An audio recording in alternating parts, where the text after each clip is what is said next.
Breakup का सबसे पहला दिन शायद जिंदगी का सबसे हैवी दिन लगता है जैसे किसी ने एकदम से तुम्हारे दिल का एक हिस्सा खींच लिया हो। तुम्हारे अंदर एक खालीपन, एक साइलेंस और एक अजीब सा दर्द होता है जो सिर्फ तुम्हें महसूस होता है। और सबसे बड़ी प्रॉब्लम यह होती है कि इस मोमेंट पे तुम्हें समझ नहीं आता कि तुम क्या करो। तुम्हारे दिमाग में एक ही चेहरा, एक ही याद, एक ही वॉइस घूमती रहती है।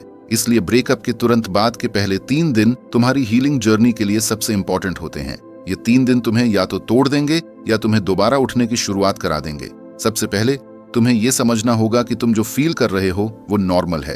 क्राई करना, गुस्सा आना या फिर बिल्कुल चुप हो जाना, ये सब इमोशनल रिएक्शन है जो तुम्हारे बॉडी का अपने आप को प्रोटेक्ट करने का तरीका है। मैं ये नहीं कह रहा कि तुम अपने इमोशंस को दबाओ, बिल्कुल नहीं। तुम रो सकते हो, अपना दर्द एक्सप्रेस कर सकते हो, लेकिन ये याद रखो कि तुम्हें अपने दर्द के अंदर बस जाना नहीं है। कई लोग ब्रेकअप के पहले दिन ही अपने एक्स को कॉल करने लगते हैं, उन्हें समझाने लगते हैं या फिर अपना केस जस्टिफाई करने लगते हैं। ये तुम्हारी हीलिंग को डिले करेगा। तुम्हें पहले 72 घंटे के अंदर एक स्ट्रिक्ट रूल लगाना होगा, नो कॉन्टैक्ट। इसका मतलब तुम उन्हें कॉल, मैसेज, डीएम या स्टॉक नहीं करोगे, क्योंकि जितना तुम अपना दिमाग उनके अपडेट्स पे लगाते हो उतना तुम अपने इमोशंस को फ्रेश वूंड बना रहे हो। अगले स्टेप में आता है तुम्हारा सपोर्ट सिस्टम। मैं जानता हूं ब्रेकअप के बाद तुम्हें लगता होगा कि कोई तुम्हें समझ नहीं सकता, लेकिन सच ये है कि तुम्हारे आसपास ऐसे लोग हैं जो तुमसे प्यार करते हैं, तुम्हारे दोस्त, तुम्हारा फैमिली। इन पहले 3 दिनों में तुम्हें अपने आप को अकेला मत छोड़ना चाहिए। तुम अपने बेस्ट फ्रेंड को कॉल करो, किसी कजन के साथ कॉफी पे जाओ या घर पे अपने पेरेंट्स के साथ टाइम स्पेंड करो। तुम्हें अपने इमोशंस को किसी के साथ शेयर करना होगा, वरना ये इमोशंस तुम्हारे अंदर प्रेशर कुकर की तरह एक्सप्लोड करेंगे। शेयर करना तुम्हें तुरंत परफेक्ट फील नहीं कराएगा, लेकिन ये तुम्हें अंदर से हल्का जरूर करेगा। अब बात करते हैं अपने एनवायरनमेंट की। तुम्हारे रूम में तुम्हारे एक्स की चीजें, उनके दिए गिफ्ट्स, उनकी फोटोज, ये सब तुम्हारे दिमाग को बार बार ट्रिगर करते रहेंगे। मैं ये नहीं कह रहा कि तुम उन्हें तुरंत डिस्ट्रॉय करो, लेकिन तुम्हें उन्हें टेम्पोरेरीली अपनी आंखों से दूर करना होगा। एक बॉक्स में डाल के कबर्ड के अंदर रख दो। ये एक सिंबॉलिक स्टेप होगा जो तुम्हें बताएगा कि तुम अपना हीलिंग स्पेस बना रहे हो। तुम्हारा रूम तुम्हारा सेफ जोन होना चाहिए, ना कि एक म्यूजियम ऑफ मेमोरीज। ब्रेकअप के पहले 3 दिन तुम्हारा खाना, तुम्हारी नींद, तुम्हारा हेल्थ, ये सब डिस्टर्ब हो जाता है। शायद तुम्हें भूख ना लगे, तुम्हारे पेट में एक हैवीनेस हो या तुम सिर्फ बेड पे पड़े रहना चाहो, लेकिन तुम्हें अपने बॉडी को फोर्स करना होगा कि वो बेसिक फंक्शन करे। तुम कुछ लाइट खा लो, पानी पी लो और 7 से 8 घंटे की नींद लेने की कोशिश करो। तुम्हारा बॉडी तुम्हारे माइंड का सपोर्ट सिस्टम है। अगर तुम अपने बॉडी का ध्यान नहीं रखोगे तो तुम्हारा माइंड और वीक हो जाएगा। मैं जानता हूं इस फेज में तुम्हारे अंदर एक अर्ज होता है कि तुम अपने एक्स के बारे में सब कुछ पता करो। उन्होंने क्या पोस्ट किया, कहां गए, किससे मिले। ये अर्ज तुम्हारी हीलिंग का सबसे बड़ा एनिमी है। सोशल मीडिया डिटॉक्स इस टाइम पे बहुत जरूरी है। अपने फोन से उनके नंबर, चैट्स और social media access temporarily hide या डिलीट कर दो। अगर जरूरत लगे तो अपने एक क्लोज फ्रेंड को बोलो कि तुम्हारे अकाउंट्स का पासवर्ड चेंज कर दे कुछ दिनों के लिए। तुम जितना अपने दिमाग को उनकी लाइफ से दूर रखोगे उतना तुम अपनी लाइफ के लिए स्पेस क्रिएट करोगे। एक और इम्पॉर्टेंट चीज जो तुम्हें करनी है वो है अपने इमोशंस को लिखना। जब तुम्हारे दिमाग में इमोशंस का स्टॉर्म होता है तो वो अंदर ही अंदर तुम्हें कंज्यूम करता है, लेकिन जब तुम अपनी फीलिंग्स को पेपर पे लिख देते हो तो तुम उन्हें अपने दिमाग से निकाल के एक जगह स्टोर कर देते हो। तुम लिख सकते हो कि तुम क्या फील कर रहे हो, तुम्हें क्या याद आ रहा है, तुम्हें क्या चीज हर्ट कर रही है। ये प्रोसेस तुम्हारे इमोशंस को थोड़ा ऑर्गेनाइज करेगा और तुम्हें उन्हें समझने का मौका देगा। और सबसे लास्ट, पहले 3 दिनों के लिए एक प्रॉमिस अपने आप से करो, तुम अपने आप को जज नहीं करोगे। तुम जो फील कर रहे हो, चाहे वो पेन हो, गिल्ट हो या रिलीफ हो, वो वैलिड है। तुम अपने इमोशंस के लिए अपने आप को ब्लेम मत करो। तुम एक इंसान हो और तुम्हारा दिल अभी एक इमोशनल एक्सीडेंट से गुजरा है। जैसे एक्सीडेंट के बाद डॉक्टर तुम्हें रेस्ट देने को कहता है, वैसे ही ब्रेकअप के बाद तुम्हें इमोशनल रेस्ट देना होगा। ये 72 घंटे तुम्हारे लिए डिटॉक्स का टाइम है, एक्स से, उनकी मेमोरीज से और उनके इन्फ्लुएंस से। अगर तुम इस फेज को स्ट्रांग हैंडल कर लोगे तो आगे का 21 दिन का प्लान तुम्हारे लिए बहुत ईजी हो जाएगा। ये फेज तुम्हें तोड़ने के लिए नहीं, तुम्हें दोबारा बनाने के लिए है। डे 4 से लेकर डे 7 तक का टाइम तुम्हारे ब्रेकअप रिकवरी प्लान का मेंटल रीसेट फेज है। पहले 3 दिन तुमने अपने इमोशंस को एक्सप्रेस किया, थोड़ा दर्द रिलीज किया और अपने आप को इमोशनल फर्स्ट एड दिया। अब वक्त है अपने दिमाग को वापस कंट्रोल में लाने का, क्योंकि सच ये है कि जब तक तुम्हारा माइंड ओवरथिंकिंग के लूप में फंसा रहेगा तुम फॉरवर्ड मूव नहीं कर पाओगे। इस फेज का मेन गोल है अपने थॉट्स को डिसिप्लिन देना, अपने माइंड को क्लैरिटी देना और अपने आप को एक नया मेंटल डायरेक्शन देना। ब्रेकअप के बाद हमारा माइंड एक ही चीज करता है, वाई का आंसर ढूंढना। क्यों हुआ? मैं कहाँ गलत था? क्या मैं बेटर होता तो ये रिलेशनशिप बच जाता? ये रिपीटेटिव क्वेश्चंस तुम्हारे ब्रेन का एक ट्रैप है। इस ट्रैप से निकलने का पहला स्टेप है एक्सेप्टेंस। एक्सेप्टेंस का मतलब ये नहीं कि तुम सिचुएशन से खुश हो। एक्सेप्टेंस का मतलब है कि तुम मान लेते हो कि जो हुआ वो हो चुका है। तुम अपने दिमाग को ये सिग्नल देते हो कि अब पास्ट को चेंज करना पॉसिबल नहीं है, लेकिन फ्यूचर को शेप करना पॉसिबल है। तुम ये बात अपने आप को दिन में कई बार याद दिलाओ। मैं अब अपने फ्यूचर के लिए एनर्जी सेव कर रहा हूं। इस फेज में तुम्हें जर्नलिंग कंटिन्यू रखनी है, लेकिन थोड़ा फोकस बदलना होगा। पहले तुम अपने इमोशंस लिख रहे थे, अब तुम अपने गोल्स लिखोगे। तुम अपने आप से पूछो, मैं कौन सा इंसान बनना चाहता हूं अभी से 1 महीने बाद? कौन सी क्वालिटीज मैं अपने अंदर लाना चाहता हूं? तुम्हारी राइटिंग का टोन अब पास्ट से फ्यूचर की तरफ शिफ्ट होगा। ये एक छोटी चीज लगती है, लेकिन तुम्हारे सबकॉन्शियस माइंड के लिए ये एक बड़ी शिफ्ट होती है। अगले स्टेप में आता है मेडिटेशन या माइंडफुलनेस प्रैक्टिस। देखो, तुम्हारा ब्रेन अभी ओवरलोडेड है। मेमोरीज, रिग्रेट्स, क्वेश्चंस, ये सब उसे थका देते हैं। मेडिटेशन तुम्हारे दिमाग को एक पॉज देता है, जैसे कोई बिजी रोड पे रेड लाइट लग जाती है और ट्रैफिक रुक जाता है। तुम 5 से 10 मिनट का सिंपल ब्रीदिंग एक्सरसाइज शुरू करो। डीप ब्रेथ लो, स्लो एक्सहेल करो और सिर्फ अपने सांस पे ध्यान दो। तुम नोटिस करोगे कि जैसे जैसे तुम ये प्रैक्टिस करते हो, तुम्हारा माइंड ज्यादा काल्म फील करेगा, और जब माइंड काल्म होता है तब तुम ज्यादा क्लियर सोच पाते हो। डे 4 से 7 के बीच एक और बड़ी चैलेंज होती है, सोशल मीडिया टेंशन। शायद तुमने पहले 3 दिन नो कॉन्टैक्ट रूल फॉलो किया हो, लेकिन अब तुम्हारे अंदर एक क्यूरियोसिटी जग सकती है कि वो क्या कर रहे हैं, क्या उन्होंने मेरे बारे में कुछ पोस्ट किया? ये क्यूरियोसिटी तुम्हारे हीलिंग का साइलेंट किलर है। तुम्हें अपने दिमाग को डिसिप्लिन देना होगा।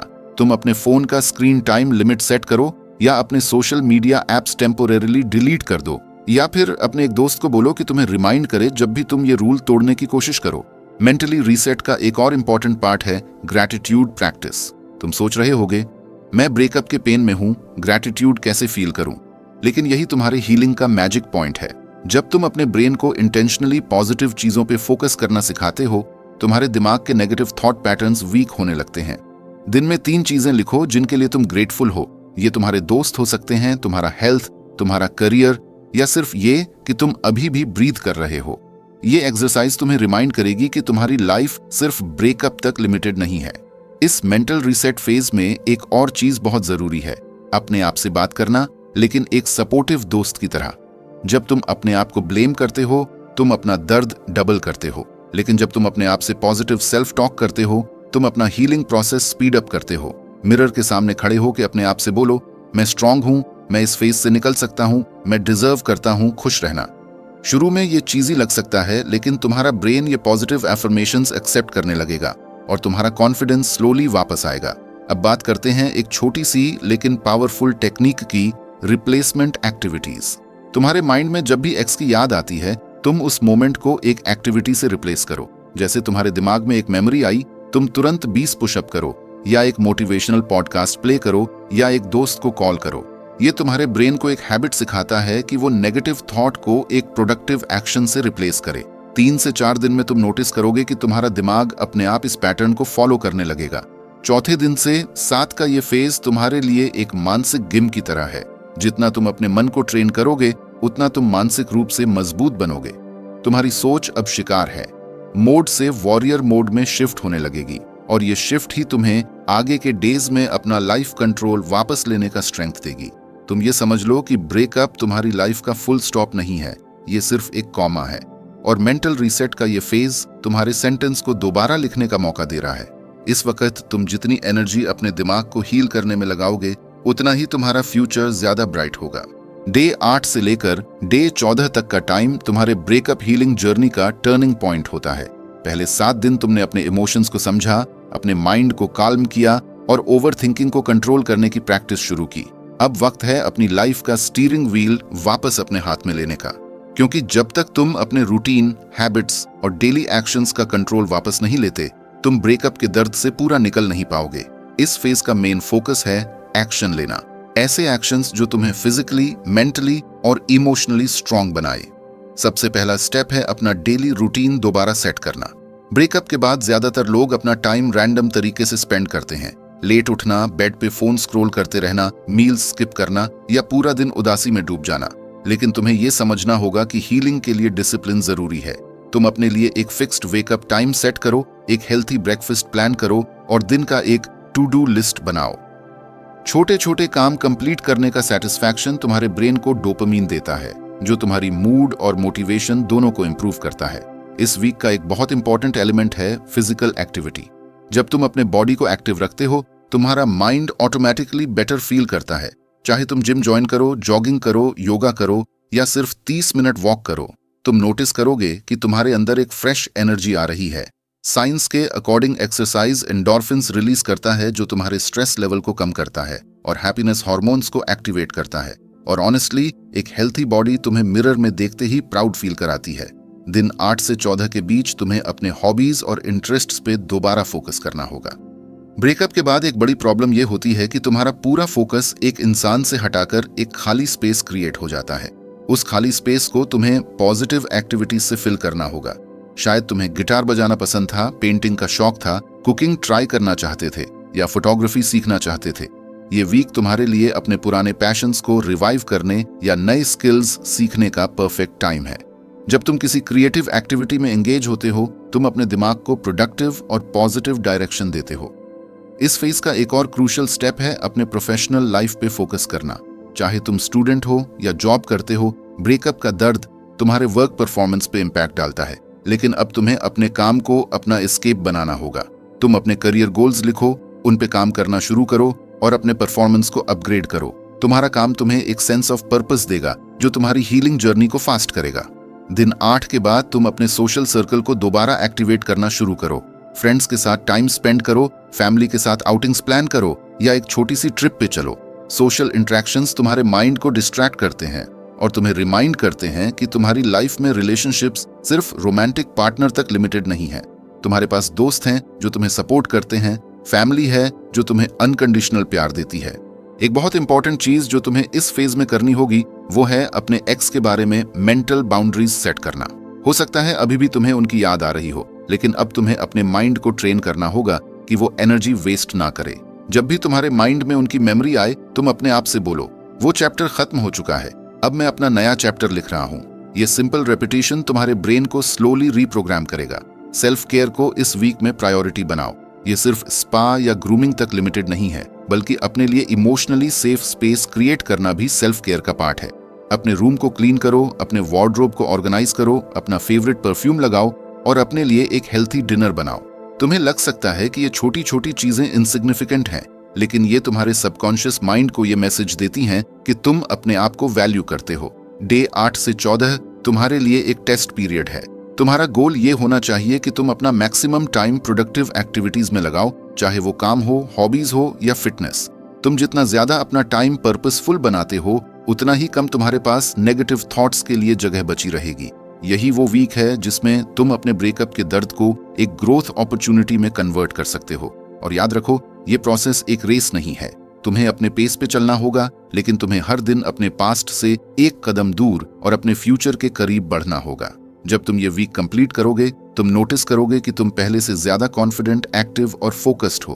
तुम्हें रियलाइज होगा कि तुम अपनी लाइफ का कंट्रोल वापस ले चुके हो और ये फीलिंग तुम्हें आगे के फेजेस में और स्ट्रांग बनाएगी।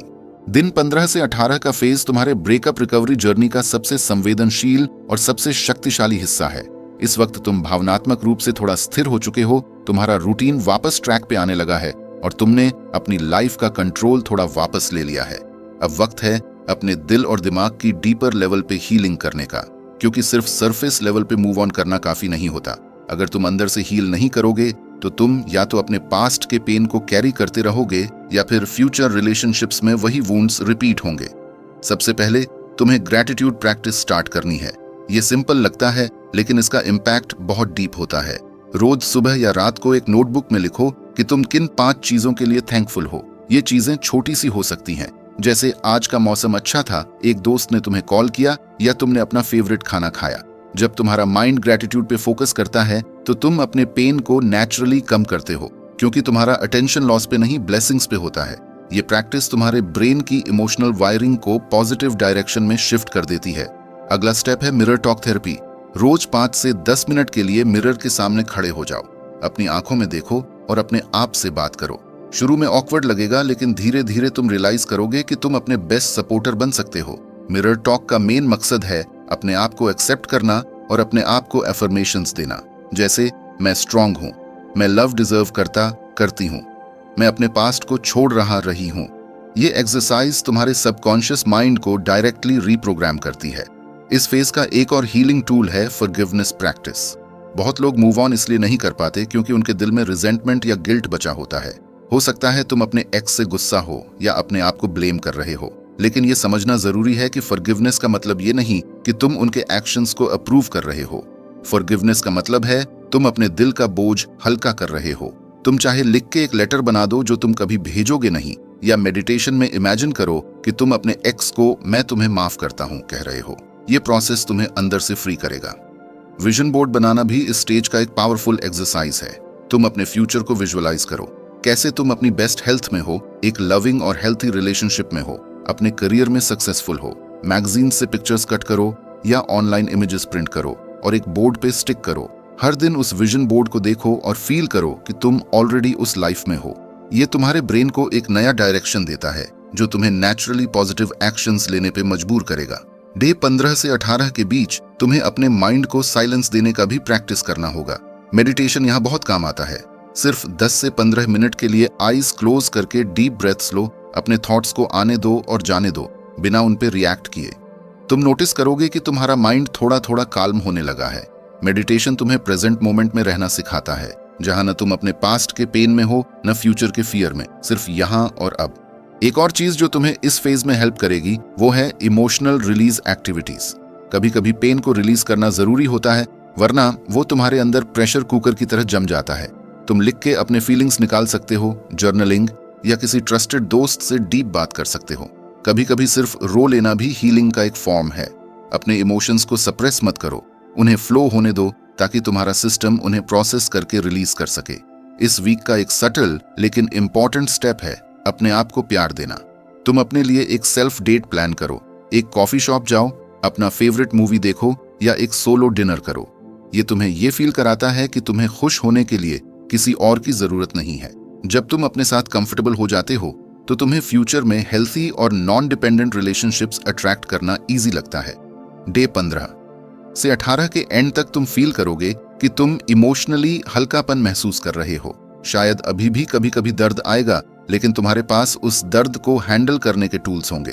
तुम अपने पास्ट के वुंड्स को बैंडेड नहीं बल्कि एक्चुअल हीलिंग दे चुके हो, और यही वो स्टेज है जो तुम्हें फाइनल लीप के लिए रेडी करेगी, जो होगा नई शुरुआत का ब्लूप्रिंट। दिन 19 से 21 ब्रेकअप रिकवरी का वो फेज है जहां तुम अपनी कहानी का नया चैप्टर लिखने जा रहे हो। तुम पिछले 18 दिन से अपने दर्द को समझ रहे हो, इमोशंस को प्रोसेस कर रहे हो, अपने माइंड और हार्ट को हील कर रहे हो। अब वक्त है आगे देखने का, क्योंकि मूव ऑन का मतलब सिर्फ पास्ट से दूर भागना नहीं होता, बल्कि अपने फ्यूचर को कॉन्शियसली क्रिएट करना होता है। ये 3 दिन तुम्हारे लिए एक क्लीन स्लेट की तरह है, जहां तुम डिसाइड करोगे कि तुम कैसे इंसान बनना चाहते हो और कौन सी लाइफ जीना चाहते हो। सबसे पहले अपने लिए क्लियर गोल्स सेट करो। ये गोल्स तुम्हारे लाइफ के हर एरिया को कवर करने चाहिए। Health, career, personal growth, hobbies, relationships. लेकिन ये याद रखो कि तुम्हारे रिलेशनशिप गोल्स अब सिर्फ किसी को पाना के अराउंड न हो, बल्कि अपने लिए एक स्वस्थ पर्यावरण बनाना के अराउंड हो। तुम लिखो कि तुम कैसे पार्टनर चाहते हो, कैसे रिलेशनशिप चाहते हो और कैसे तुम अपने आप को उस रिलेशनशिप के लिए बेस्ट वर्जन बनाओगे। इस फेज का एक इंपॉर्टेंट स्टेप है अपनी लर्निंग्स को एक्नॉलेज करना। हर ब्रेकअप एक लेसन देता है, चाहे वो सेल्फ रिस्पेक्ट का हो, बाउंड्रीज का या लव की असली डेफिनेशन का। तुम अपने नोटबुक में लिखो कि तुमने इस रिलेशनशिप से क्या सीखा, कौन सी चीजें तुम दोबारा रिपीट नहीं करोगे और कौन सी क्वालिटीज तुम अपने फ्यूचर पार्टनर में देखोगे। ये एक तरह का इमोशनल इंश्योरेंस है जो तुम्हें फ्यूचर में सेम मिस्टेक्स से बचाएगा। अब अपने लाइफ में नए एक्सपीरियंसेस ऐड करने का टाइम है। डे 19 से तुम एक नई एक्टिविटी शुरू करो जो तुमने ब्रेकअप के पहले कभी ट्राई नहीं की हो, जैसे एक डांस क्लास ज्वाइन करना, सोलो ट्रिप प्लान करना या एक नई स्किल सीखना। जब तुम अपने कंफर्ट जोन से बाहर जाते हो, तुम्हारा ब्रेन नए न्यूरल पाथवेज बनाता है जो तुम्हें फ्रेश एनर्जी देता है और तुम्हारे पास्ट के रिपीटेटिव थॉट पैटर्न्स को तोड़ता है। विजुअलाइजेशन भी यहाँ बहुत पावरफुल होती है। रोज सुबह 5 मिनट के लिए अपनी आंखें बंद करो और अपने फ्यूचर का वो वर्जन इमेजिन करो जहां तुम हैप्पी, कॉन्फिडेंट, हेल्थी हो और एक फुलफिलिंग लाइफ जी रहे हो। उस मोमेंट की स्मेल, साउंड और फील को अपने माइंड में इतना विविडली इमेजिन करो जैसे वो अभी हो रहा है। तुम्हारा ब्रेन रियलिटी और इमेजिनेशन में फर्क नहीं करता, इसलिए ये एक्सरसाइज तुम्हें नेचुरली उस लाइफ की तरफ पुश करेगी। सेल्फ लव का फाउंडेशन इस फेज में सबसे इंपॉर्टेंट है। तुम अपने आप को ट्रीट करो जैसे तुम अपनी लाइफ का सबसे प्रेशियस पर्सन हो। अपने आप के लिए छोटी छोटी चीजें करो, एक स्पा डे प्लान करो, अपना वार्डरोब अपडेट करो, हेल्थी फूड कुक करो या अपने लिए एक स्मॉल गिफ्ट खरीदो। ये तुम्हारे सबकॉन्शियस को ये सिग्नल देता है कि तुम अपने लिए वैल्यूएबल हो और यही एनर्जी तुम फ्यूचर रिलेशनशिप्स में कैरी करोगे। दिन 21 को एक सिंबॉलिक क्लोजर सेरेमोनी रखो। तुम एक कैंडल जला सकते हो, अपने एक्स का नाम लिख के एक पेपर पे और उसे फोल्ड करके किसी सेफ तरीके से डिस्ट्रॉय कर दो, जैसे फायर में बर्न करना या पानी में डिसॉल्व करना। इस एक्ट का मतलब है कि तुम अपने पास्ट को रिस्पेक्टफुली रिलीज कर रहे हो, बिना उसके वेट को कैरी किए। इस मोमेंट में तुम मेंटली ये डिक्लेयर करो, मैं अपने लाइफ का नया चैप्टर स्टार्ट कर रही हूं। और सबसे इंपॉर्टेंट, अपने लाइफ में ग्रेटिट्यूड मेंटेन करते रहना। तुमने शायद नोटिस किया होगा कि जब तुम अपने ब्लेसिंग्स पे फोकस करते हो, तुम्हारा मूड नेचुरली अपलिफ्ट होता है। इसलिए ग्रेटिट्यूड को अपने डेली रूटीन का परमानेंट हिस्सा बनाओ, क्योंकि ब्रेकअप से निकलना एक वन टाइम इवेंट नहीं है, ये एक ऑनगोइंग प्रोसेस है जो तुम्हें हर दिन थोड़ा और स्ट्रांग बनाता है। दिन 19 से 21 का ये ब्लूप्रिंट तुम्हें सिर्फ एक ब्रेकअप सर्वाइवर नहीं, बल्कि एक ब्रेकअप वॉरियर बनाता है। तुम अब अपने लाइफ की ड्राइवर सीट पे हो। तुम्हें पता है कि तुम्हारे स्टैंडर्ड्स क्या हैं, तुम्हें पता है कि तुम्हें किस तरह का लव डिजर्व है, और सबसे बड़ी बात, तुम्हें पता है कि तुम अपने आप को कैसे प्यार करते हो। यही सेल्फ अवेयरनेस तुम्हारे फ्यूचर रिलेशनशिप्स का मैजिक इंग्रेडिएंट होगा। अगर तुम ये वीडियो देख रहे हो तो शायद तुम अभी ब्रेकअप के दर्द से गुजर रहे हो या गुजर चुके हो। शायद रात को नींद नहीं आती, दिन भर एक खालीपन महसूस होता है और लगता है कि लाइफ का रंग चला गया है। मैं तुमसे एक बात दिल से कहना चाहता हूं, तुम अकेले नहीं हो। तुम्हारे जैसे हजारों लोग यहाँ इस चैनल पर एक दूसरे का सपोर्ट बन रहे हैं, एक फैमिली की तरह। मैं चाहता हूं कि तुम इस 21 दिन के प्लान को फॉलो करो और अपनी कहानी का हीरो बनो। और अगर तुमने इस जर्नी में सिर्फ एक भी दिन बेटर फील किया, एक भी पल अपने आप पर प्राउड महसूस किया, तो ये चैनल तुम्हारे लिए ही है। मैं चाहता हूं तुम सब्सक्राइब करो ताकि मैं तुम्हें रोज मोटिवेट कर सकूं, तुम्हारे दर्द को समझ सकूं और तुम्हें वापस एक खुश, कॉन्फिडेंट वर्जन बना सकूं। अगर तुम अपने दिल को हील करने के लिए रेडी हो, अगर तुम अपने पास्ट को छोड़कर अपनी नई कहानी लिखने के लिए तैयार हो, तो अभी सब्सक्राइब करो, क्योंकि ये सिर्फ एक चैनल नहीं, तुम्हारा सेफ स्पेस है।